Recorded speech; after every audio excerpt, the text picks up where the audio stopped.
তারা কোনোদিন মেনে নিতে পারে না।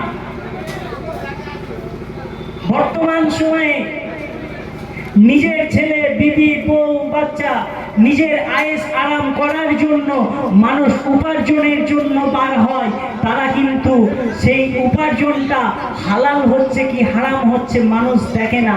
বর্তমান সময়ে সুদের হার বেড়েছে, মিথ্যা কথা বলে ব্যবসা,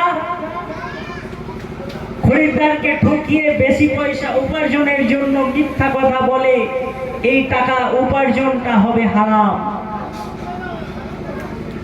কিছু মানুষ চুরি ডাকাতি করে,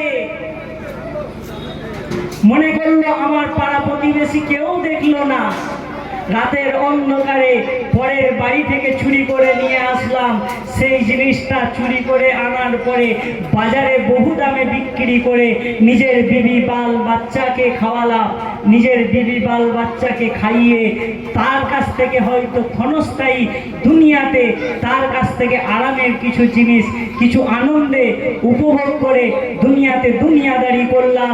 আমার আল্লাহ পাক রব্বুল আলামিন বলছেন, ওই সমস্ত বান্দা বান্দীগুলো আমার আল্লাহ পাকের দয়ার জান্নাতে যেতে পারবে না।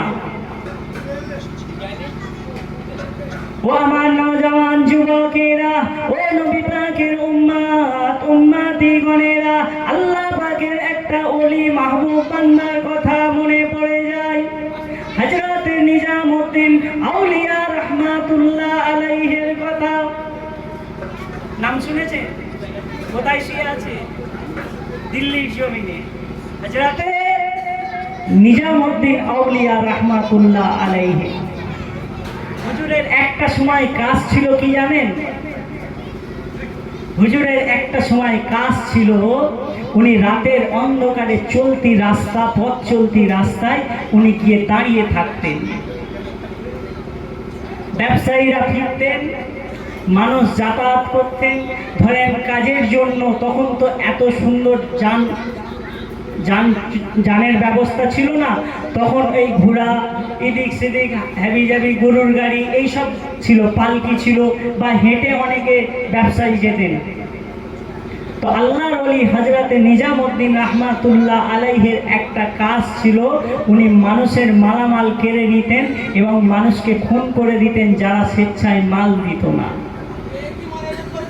তো একটা সময়ে হযরতে নিজামউদ্দিন আউলিয়া রাহমাতুল্লাহ আলাইহি একজন একজন করে খুন করতে করতে 99টা খুন করে ফেলেছেন।